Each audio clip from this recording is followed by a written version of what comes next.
প্রচণ্ড গরমে জীবনটা তেনা তেনা হয়ে যাচ্ছে দিয়ার। এই মারাত্মক গরমে আধা ঘন্টা ট্রাফিক জ্যাম ভীষণ বিরক্তিকর। এই ভীষণ বিরক্তিকর মাঝে হঠাৎ খেয়াল করলো বাইকে বসা ব্যক্তিটি ভয়ানক দৃষ্টিতে তার দিকে তাকিয়ে আছে, যার চোখে মুখে তীব্র ক্রোধ। দিয়া খেয়াল করে দেখলো ছেলেটার কেউ নয়, তারই মামাতো ভাই বিহান। দিয়া ঘন ঘন চোখের পলক ফেলে সম্পূর্ণ নিশ্চিত হলো এটা বিহানই। বিহানকে দেখে দিয়ার ভ্রু কুঁচকে এলো। বিহান সত্যি তার দিকে তাকিয়ে আছে, এটা অবিশ্বাস্য ব্যাপার। দিয়ার দৃষ্টি বিহানের দিকে নিক্ষেপ হতেই বিহান হেলমেট পরে নিল মাথায়। দিয়ার কাছে ব্যাপারটা ভীষণ রকমের অদ্ভুত মনে হলো। নিজেই নিজেকে প্রশ্ন করলো, অদ্ভুত? বিহান ভাই এখানে কেন?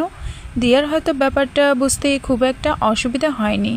হাতে পানির বোতলটা পাশে বসা থাকা ছেলেটার হাতে ধরিয়ে দিয়ে বলল, পানি খেয়ে জীবন বাঁচাতে গিয়ে জীবন অন্য দিক দিয়ে বেরিয়ে যাচ্ছে।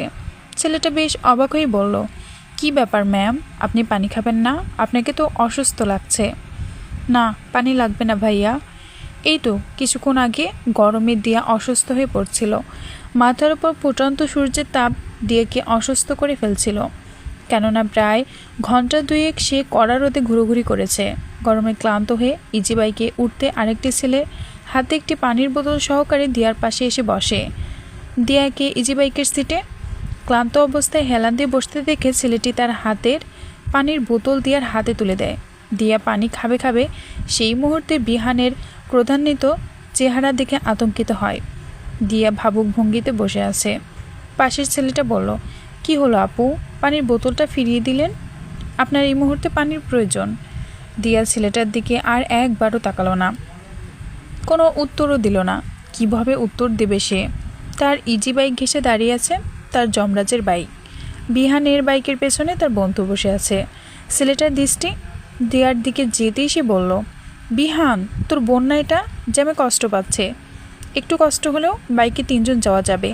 দেখ গরমে ওর কি অবস্থা, অসুস্থ লাগছে দেখতে, পেছনে উঠে নিয়ে না ওকে। বিহান হালকা ঘাড় ঘুরিয়ে ছেলেটির দিকে গম্ভীর কণ্ঠে বলল, তোকে আমি কোনোদিন বলেছি ও আমার বোন হয়? Answer me please. বলবি কেন? আমি তো জানি সঞ্চিতা ফুপির মেয়ে। তুই জানিস? Interesting, very interesting matter. আর আমি তো চিনিই না মেয়েটাকে। আর ইজি বাইকে কোনো মেয়ে আছে কি না সেটা আমি খেয়ালই করিনি। তুই ভালো করেই জানিস রমিম, রাস্তাঘাটে মেয়েদের দিকে তাকানোর অভ্যাস আমার নেই। একদম মিথ্যা বলবি না, আমি দেখেছি তুই এতক্ষণ ওর দিকেই তাকিয়েছিলি, আবার বলছিস তুই তাকাসনি। শোন ভাই, তোকে লিফট দিয়েছি শুক্রিয়া আদায় কর। বাপের টাকা দিয়ে বাইক কিনেছি, রাস্তা থেকে মেয়ে তুলে ভাড়া চালাতে